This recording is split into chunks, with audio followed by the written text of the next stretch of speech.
Have you ever felt like you were an outsider, that you don't belong? That you pray to Jesus and he doesn't answer you? If you have ever felt any of those ways, this story in the Bible is for you. You are watching Jenny's Biblical Messages. Today we're going to talk about a section in Matthew 15. It is the faith of a Canaanite woman, and it is verses 21 through 28 in Matthew 15. So I'm going to read it, and then we're going to go over how God works in our lives. Hopefully this will make sense to you if he's ever seemingly not answered you, or he has maybe convicted you or given you some boundaries. This is going to help you. So it's the faith of a Canaanite woman. Leaving that place, Jesus withdrew to the region of Tyre and Sidon. A Canaanite woman from that vicinity came to him, crying out, "Lord, Son of David, have mercy on me."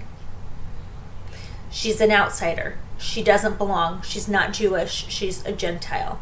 And she is running out to Jesus, and she knows that he is the Lord, that he is the Son of David. And that is a Jewish tradition to know that, not the Gentiles. But she knows this, and she says, "Have mercy on me. My daughter is demon-possessed and suffering terribly." They also understood in those days that we don't understand how people are demon-possessed.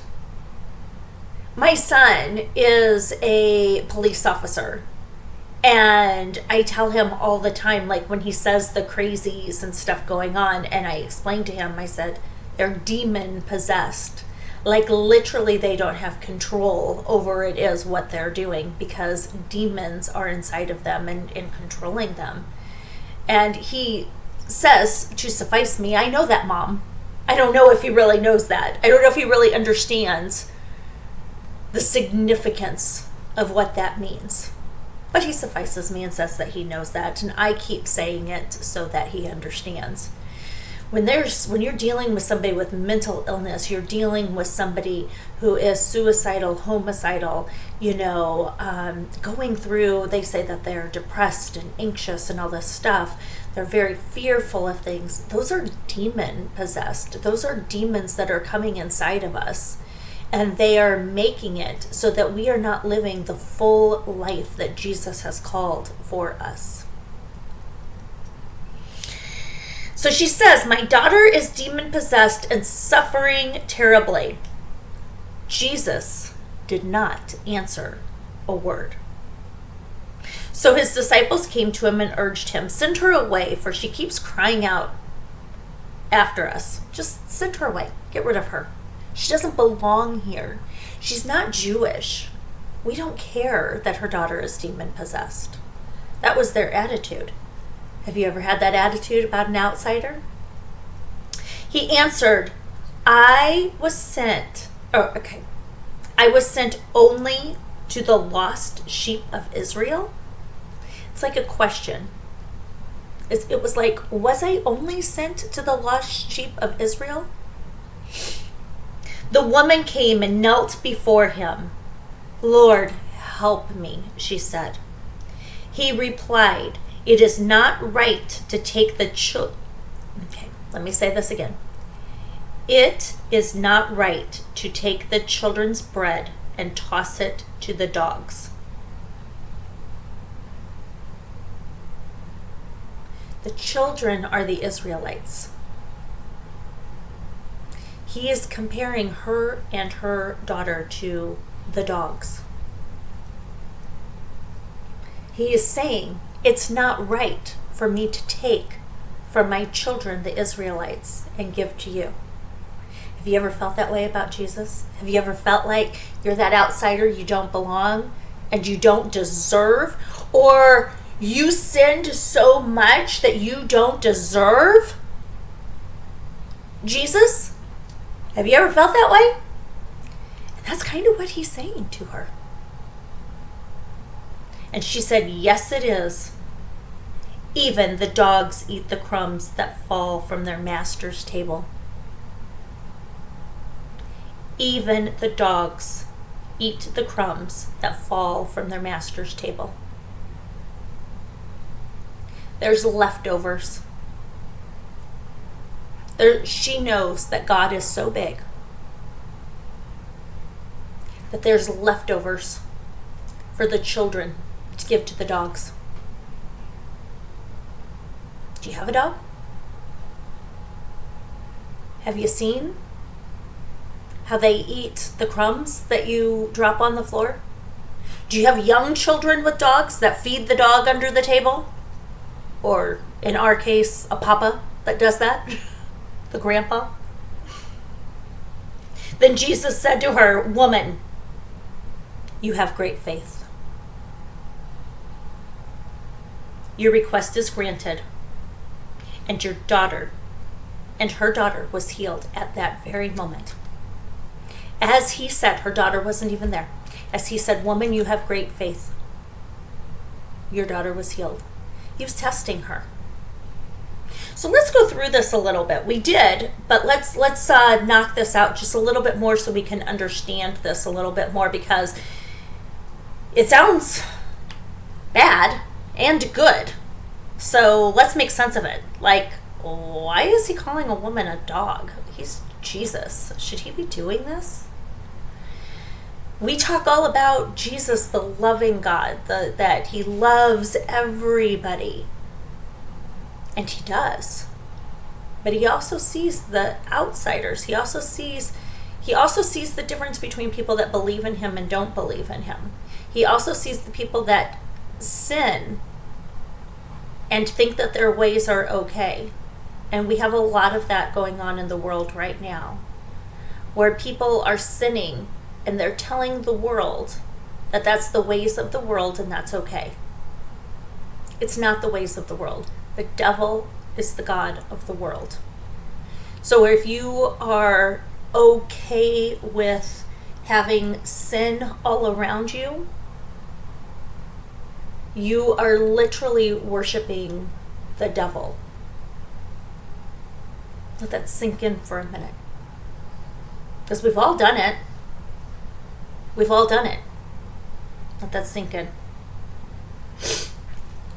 Okay, so first of all, Jesus came to the Jewish people first. But his mission was for the whole world. We, as Christians, are Gentiles. We have to remember that. We, in that time, those are our ancestors. That woman is our ancestor. She was the Canaanite. She was the outsider. She was not Jewish. We are not Jewish. Unless you came from a Jewish background, we are not Jewish. We were a Gentile. Okay? So you have to understand that in your mind. And when she came to him, at first he was silent. Have you ever gone to Jesus and he was silent and didn't answer your prayers? Well, it says it right here in the Bible. Sometimes he's silent. That's biblical. He wants to see if you really mean it. He wants to see what you're going to do with that silence. Then he gave her boundaries. Has he ever given you boundaries? The boundary was the question. Was I only sent to the lost of Israel? And it's not written in here as a question. It's written in here as a statement. But you can kind of take it either way. Now the dog metaphor. A dog metaphor, in those times especially, dogs were not in those times what they are today. Our sweet babies that are dressed in clothes and sleep in our beds. That was derogatory. It was derogatory to say that at that time. But the word for dog that Jesus used And now all of a sudden I wish I would have studied this a little bit more. But the word that he used meant pet. It didn't mean like a wolf or a dog that didn't have a family that was just out on its own. It meant more of a pet.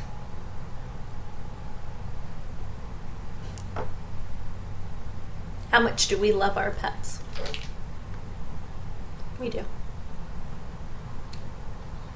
And because he used the word dog, but he didn't use it in the derogatory term, he used it in the pet term, he was telling her that he loved her. He was telling her that he was coming to her too.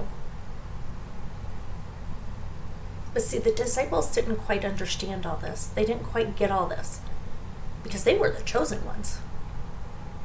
Now let's put it to this day. We are the chosen ones. We know that we're the chosen ones. We believe in Christ. We believe that he died on the cross for us. So we know that we're chosen. How do we treat people who don't understand who Christ is? How do we treat people who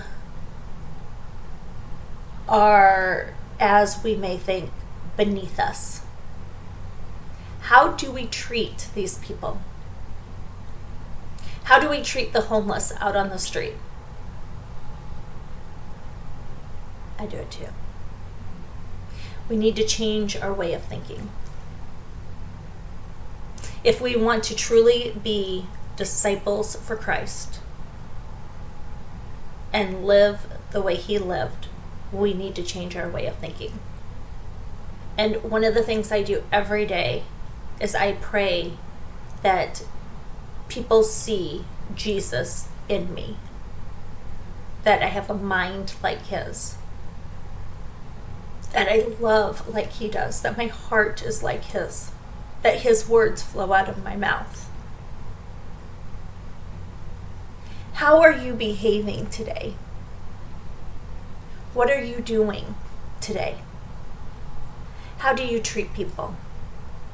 Are you a Jew or a Gentile? Are you a child or an outsider? And if you are an outsider or you feel like an outsider, all you need to do is come to him. And then you're in the family. I hope you all have a very blessed day today.